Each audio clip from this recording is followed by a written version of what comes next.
Marianne observait le reflet de la mer depuis la baie vitrée du manoir de son défunt mari, un verre de vin rouge à la main, les cheveux relevés avec soin, comme si le deuil n'avait jamais eu sa place dans sa vie. Il n'était mort que depuis 3 semaines. 3 longues semaines durant lesquelles elle avait feint la douleur, joué la veuve éplorée devant les notaires, les domestiques, la presse locale, mais intérieurement, elle exultait. Elle avait tout prévu. Jusqu'au dernier détail. Henri, son mari de 28 ans son aîné, un riche promoteur immobilier à la santé fragile, était tombé amoureux d'elle comme on tombe dans un piège doré, lentement, doucement, jusqu'à ce qu'il soit trop tard pour faire marche arrière. Marianne l'avait rencontrée à un gala de bienfaisance, elle était serveuse, belle, discrète, affamée de revanche sociale.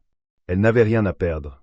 Il lui avait offert un dîner, puis une voiture, puis un appartement, puis son nom. Elle avait accepté, patiemment, jouant le rôle de la parfaite épouse, silencieuse, élégante, loyale, dévouée. Pendant 8 ans, elle avait vécu dans l'ombre d'un homme qu'elle n'aimait pas. 8 années à sourire aux côtés d'un vieil homme malade qui avait construit sa fortune sur la ruine des autres, à l'écouter respirer bruyamment la nuit, à le soigner, à l'endormir avec des somnifères qu'elle dosait un peu plus chaque mois. Et pendant tout ce temps, elle voyait en secret Hugo, un jeune barman de 25 ans rencontré dans un hôtel de Marrakech. Il était beau, musclé, insolent. Tout ce que Henri n'était plus. Leur relation avait commencé comme un jeu, un exutoire. Puis elle s'était transformée en plan. Chaque nuit d'hôtel, chaque message effacé, chaque transfert discret d'argent vers un compte à Dubaï, faisait partie de ce plan méticuleux. Elle savait qu'Henri lui laisserait tout. Il n'avait pas d'enfant, il se méfiait de ses frères, et la croyait incapable de trahison. Elle avait gagné sa confiance au prix de sa jeunesse. Le jour de sa mort, elle avait tout orchestré, une crise cardiaque dans son sommeil, après un dîner copieux, un vin généreusement servi. Elle avait appelé les secours avec la voix tremblante d'une femme brisée. Les médecins avaient constaté un décès naturel. Aucune autopsie, aucune suspicion. Le notaire, 3 jours plus tard, avait lu le testament. Tout revenait à Marianne. Absolument tout. Les biens immobiliers, les actions, les comptes bancaires à Zurich, même le yacht baptisé Éternité. Elle avait joué le rôle de la femme surprise, accablée, gênée par tant de richesses. Puis, elle avait attendu. Pas trop longtemps. Juste le temps que la presse se désintéresse, que la famille d'Henri accepte l'inévitable, que les formalités soient finalisées. Ensuite, elle avait pris l'avion. Direction Bali, où Hugo l'attendait. Il ne savait pas encore tout. Elle voulait le surprendre. Lorsqu'elle débarqua à l'aéroport privé, habillée comme une star de cinéma, elle se sentait invincible. Elle avait l'argent, la jeunesse, la liberté. Le manoir de Henri était à vendre, ses comptes désormais vides. Tout était transféré ailleurs, camouflé sous une nouvelle identité créée avec l'aide d'un avocat véreux. Elle se disait que c'était mérité. Elle n'avait pas volé, elle avait attendu. Supporté. Payé de son corps. Et maintenant, elle récoltait. Lorsqu'elle retrouva Hugo sur la plage privée d'un resort de luxe, il était entouré de filles plus jeunes qu'elle. Elle rit intérieurement.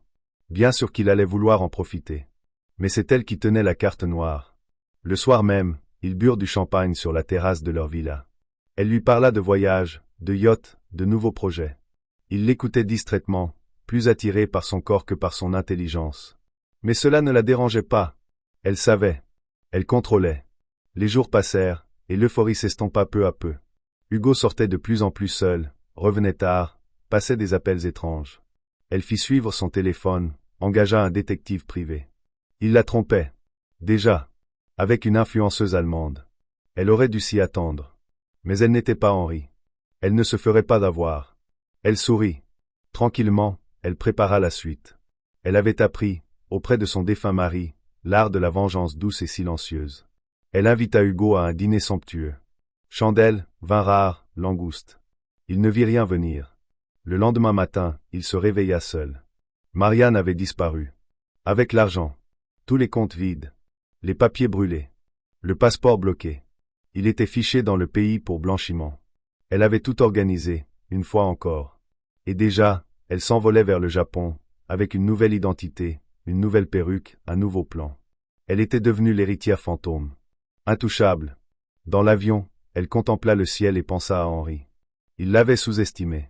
Comme tous les autres. Elle se promit que plus jamais un homme ne lui dicterait sa vie. Elle avait appris à être patiente, à se taire, à attendre son heure. Désormais, elle n'attendrait plus. Elle prendrait. Toujours. Sans jamais regarder en arrière. Tokyo était une forêt de lumière et de reflets, une ville trop bruyante pour entendre les remords, trop rapide pour regarder derrière soi. Marianne s'y sentait libre, camouflée dans la foule, une aiguille dans un océan de néons. Elle avait loué un appartement discret dans un immeuble luxueux de Minato, avec vue sur la baie. Elle avait changé de visage, lentement, chaque détail. Nouveau nom, nouvelles expressions, nouvelles silhouettes. La chirurgie n'était pas une coquetterie, c'était une arme.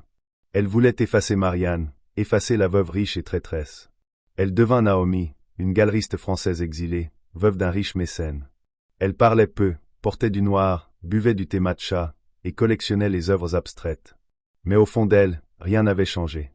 La soif de contrôle, de pouvoir silencieux, d'écraser sans laisser de traces, la dévorait toujours. À Tokyo, elle fit la rencontre de Kazuo, un homme d'affaires discret, passionné d'art et de femmes énigmatiques. Il n'était pas jeune comme Hugo, ni malade comme Henri.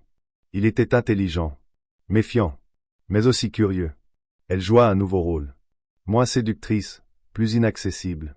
Il mordit à l'hameçon. Lentement. C'était une partie d'échecs, et elle savait qu'elle devait perdre quelques pions pour faire tomber le roi. Ils dînèrent dans des restaurants cachés, visitèrent des galeries privées, puis il l'invita à Kyoto, dans sa maison ancestrale. Là-bas, elle découvrit une autre facette de lui, mystique, discipliné, presque fanatique du contrôle. Il ne l'embrassait pas. Il l'étudiait. Il avait des secrets, lui aussi. Cela l'excitait. Elle comprit qu'il ne serait pas une victime facile. Alors elle s'adapta.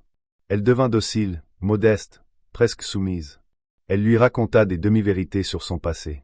Il en fut fasciné. Et un soir, sous la pluie, dans les jardins de pierre de sa maison, il lui offrit un pendentif et lui dit qu'il voulait l'épouser. Elle accepta. Mais pas pour l'amour. Pour la porte qu'il ouvrait. Kazuo n'était pas seulement riche. Il était impliqué dans un réseau discret de financement politique, d'achat d'influence. Il avait des dossiers, des preuves, des ennemis. Il était dangereux. Mais elle ne craignait plus rien. Elle avait trahi l'amour, trahi la mort, trahi la justice. Elle pouvait trahir le pouvoir. Elle mit des mois à tout cartographier. Des mois à comprendre ses faiblesses, ses comptes, ses habitudes, ses codes. Et une nuit, quand Kazuo était à Singapour, elle copia tout. Chaque fichier, chaque document, chaque mot de passe. Puis elle s'envola pour l'Islande, où l'attendait une autre identité, un autre silence, une autre renaissance. Cette fois, elle n'avait pas seulement volé un héritage. Elle avait volé un empire. Et elle le savait, Kazuo la chercherait. Il ne pardonnerait pas. Mais elle n'avait plus peur. Elle avait traversé le feu. Chaque homme qu'elle avait détruit était une marche vers son invincibilité. Dans le froid glacial de Reykjavik, elle ouvrit un petit café, simple, modeste, près d'un port. Les pêcheurs ne savaient rien d'elle. Ils l'appelaient la Française muette.